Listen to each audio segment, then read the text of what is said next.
দেশ স্বাধীন করলা, নতুন করে প্রধানমন্ত্রী বানাইলা, তোমাদের দাবিগুলো তোমরা তুলে ধরলা। এই স্বাধীনতার পিছনে কাদের অবদান ছিল সেটা কি তোমরা ভুলে গেলা? হয়তো রাজপথে হাতে হাত রেখে তোমাদের সাথে আন্দোলন করতে পারেনি, তবে 1,20,00,000 রেমিটেন্স ফাইটার রেমিটেন্স বন্ধ করে দিয়ে তোমাদের সাথে আন্দোলন করেছিল।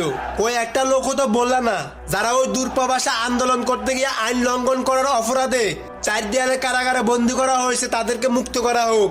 প্রধানমন্ত্রী যে হোক না কেন, আমরা প্রবাসীরা রেমিটেন্স পাঠাচ্ছি না।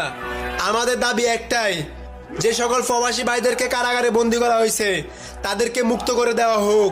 যারা এই দেশের জন্য শহীদ হয়েছে তাদেরকে তার মায়ের বুকে ফিরে দিতে পারবে না, তবে যারা জীবিত অবস্থা কারাগারে বন্দী আছে তাদেরকে মুক্ত করে তাদের মায়ের বুকে ফিরিয়ে দেওয়া হোক। এটাই আমাদের দাবি। কি কও প্রবাসী ভাইরা, ভিডিওটা শেয়ার লাগাও, সবাইকে জানিয়ে দাও।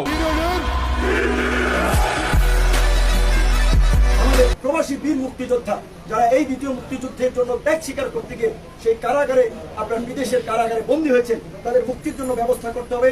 প্রবাস থেকে যারা আমাদের এই আন্দোলন সংগ্রামে উৎসাহ জুগিয়েছেন, সহযোগিতা করেছেন, গণতন্ত্রের পক্ষে, মানবাধিকারের পক্ষে জোরালো ভূমিকা রেখেছেন, বিশেষ করে বেশ কয়েকজন সাংবাদিক